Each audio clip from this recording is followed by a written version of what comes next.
வணக்கம். இன்னைக்கு சுவையான மணத்தக்காளி வத்தக்குழம்பு ரெசிபி எப்படி செய்யுதுன்னு பார்க்கலாம் வாங்க. அது இந்த மாதிரி சாதத்தோடு பிசைஞ்சு அப்பளம் வச்சு சாப்பிட்டா செம்மையாக இருக்கும்.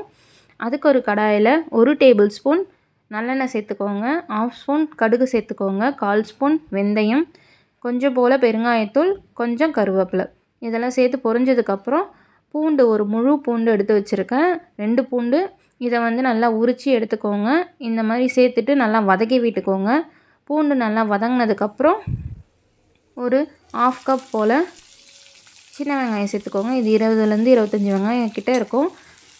உங்களுக்கு விருப்பமான அளவில் சேர்த்துக்கோங்க. எண்ணெய் வந்து பார்த்திங்கன்னா நல்லெண்ணெய் தான் சேர்க்கணும்னு அவசியம் இல்லை, பட் அந்த நல்லெண்ணெயில் செஞ்சால் தான் ரொம்ப டேஸ்ட்டாக இருக்கும்.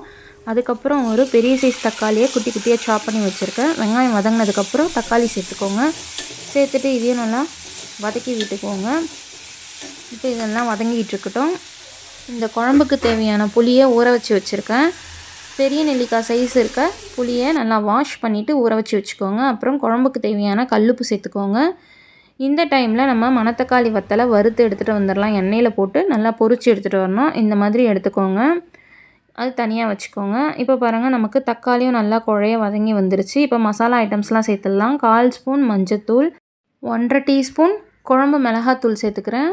அதுக்கப்புறம் 2 ஸ்பூன் தனியாத்தூள். இதெல்லாம் சேர்த்துட்டு கொஞ்சம் போல் தண்ணி ஊற்றி அந்த மசாலாலாம் நல்லா மிக்ஸ் ஆகிற மாதிரி கலந்து விட்டுக்கோங்க. நல்லா மிக்ஸ் ஆகி வரணும். மசாலாவோட பச்சை வாசனை போகிற வரைக்கும் இதை கொஞ்சம் கொதிக்க விடுங்க, மீடியம் ஃப்ளேம்லேயே வச்சு. இப்போ நல்லா கொதிச்சு வந்துருச்சு. இந்த டைமில் புளியை வந்து நான் கரைச்சி எடுத்து வச்சுருக்கேன், அதையும் வந்து சேர்த்துடலாம். சேர்த்துட்டு உங்களுக்கு குழம்புக்கு எவ்வளோ தண்ணி வேணுமோ அந்தளவுக்கு தண்ணி சேர்த்துக்கோங்க. நல்லா 1 டம்ளர் தண்ணி சேர்த்துக்கோங்க. சேர்த்துட்டு இதை அப்படியே வந்து கலந்து விட்டுக்கோங்க நல்லா. இந்த டைமில் வந்து நம்ம பொரித்து எடுத்து வச்சுருக்க மணத்தக்காளி வத்தலை அப்படியே சேர்த்துக்கலாம். நான் வந்து சும்மா ஒரு கையளவு, பாதி கையளவு போல் எடுத்து அப்படியே சேர்த்துருக்கேன். உங்களுக்கு எவ்வளோ வேணுமோ நீங்கள் சேர்த்துக்கலாம். சேர்த்துட்டு நல்லா கலந்து விட்டுருங்க. இது கூடவே வந்து இந்தளவு வெல்லத்தை சேர்த்துக்கோங்க. இது வந்து பார்த்திங்கன்னா இந்த புளிப்பை பேலன்ஸ் பண்ணுறதுக்காக வந்து சேர்த்துக்கிறோம். சேர்த்துட்டு நல்லா கலந்து விட்டுட்டு அடுப்பை நல்லா லோ டு மீடியம் ஃப்ளேமில் வச்சு மூடி வச்சுருங்க. குழம்பு இனிமேல் நமக்கு கொதித்து நல்லா வந்து இறுகி வரணும். இந்த அளவுக்கு வந்தால் போதும். அதாவது எண்ணெய் பிரிஞ்சு வர ஸ்டேஜ் இருக்கு இல்லையா, அந்த மாதிரி வந்தாலே போதும். நல்லா கட்டியாகி, நம்ம எவ்வளோ தண்ணியாக ஊற்றணும், இது நல்லா கட்டியாகி இதாகி வந்திருக்கு பாருங்கள், அவ்வளோதான். இந்த மாதிரி வந்தாலே போதும். குழம்பு நமக்கு ரெடி ஆகிடுச்சு. அடுப்பு ஆஃப் பண்ணிவிடுங்க. ரொம்ப சூப்பராக இருக்கும். ஒரு தடவை இந்த மாதிரி ட்ரை பண்ணி பாருங்கள்.